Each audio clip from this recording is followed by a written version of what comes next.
felt an instant spark with someone only to end up feeling anxious, overthinking, and questioning your worth? Then this video is for you.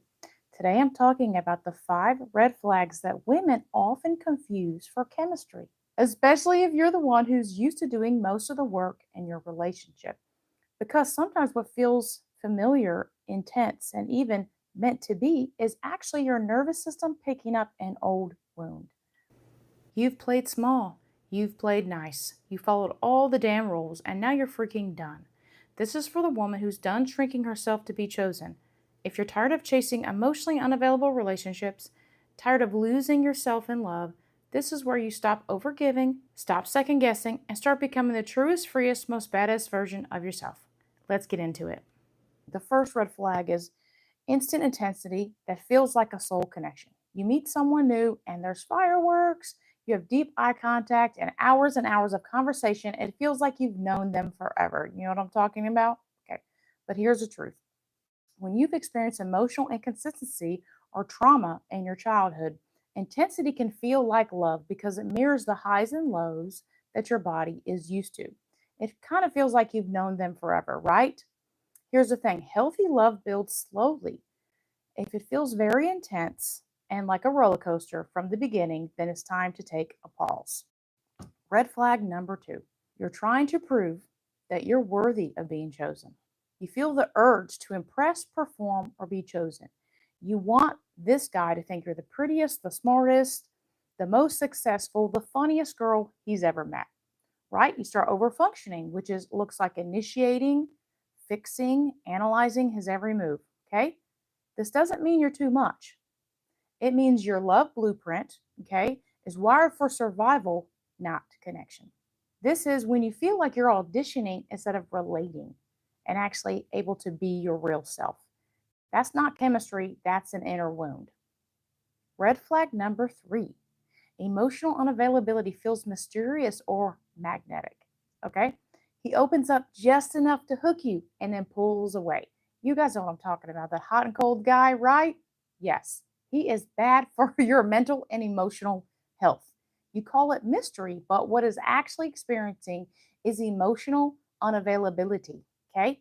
If you're constantly trying to decode him or earn scraps of connection, it's not romantic tension, it's anxiety, okay?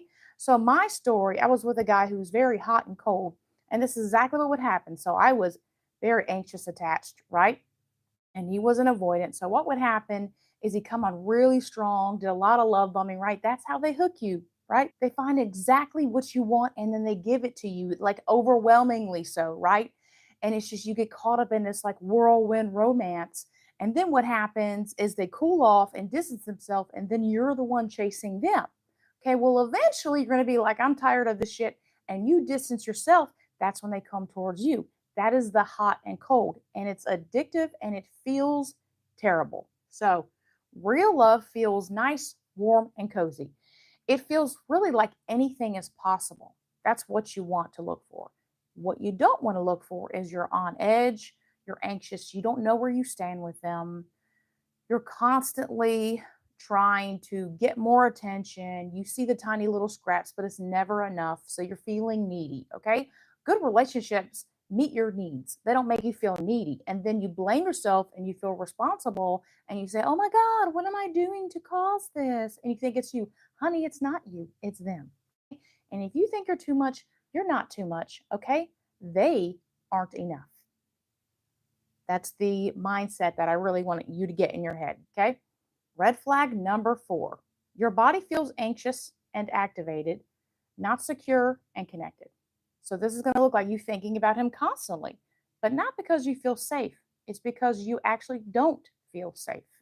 You're analyzing text, you're questioning what you said, worrying if you're too much. Real chemistry doesn't leave you in survival mode. How I love to think about it is a fire, right?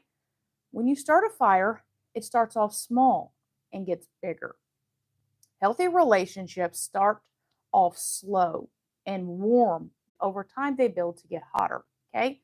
Unhealthy relationships start off really intense, like there's an immediate roaring fire, and then they die down. It's like they work backwards. So we want the slow burn to lasting love, not instant passion that's going to die off in a couple months. Okay?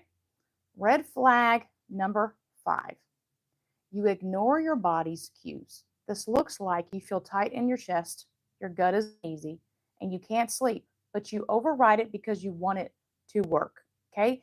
It's really easy to ignore your intuition when your body is constantly anxious and you're worried and you're overthinking.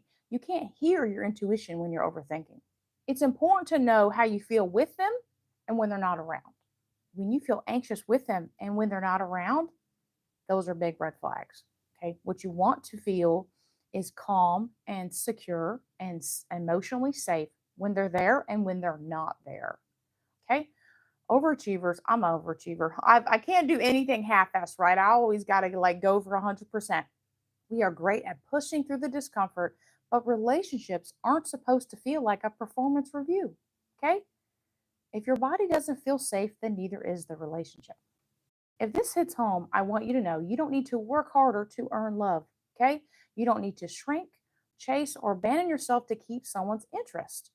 You get to be chosen without performing or earning their love and attention, okay? And this is what I want to teach you here, how to have healthy, loving, amazing relationships and be able to see the hot and cold guy, the emotional and available guy, and instead of trying to get him to like you, drop him like a bad habit. Okay, that's what we're all about here. That ex that you're like, oh my God, I really wish it would have worked out. And maybe it was this and maybe it was that. Mm-mm. Really, what it was is this person didn't have to give you. Okay, if you were tired of attracting emotionally unavailable men, then check out the podcast I did recently about why you keep attracting emotionally unavailable and avoidant men and how you can change all of that. I completely understand what that's like. It is a painful pattern that can be broken. Thanks so much for hanging out with me. Check out those recent episodes and feel free to post your questions. I'm just so happy you're here and that you found me.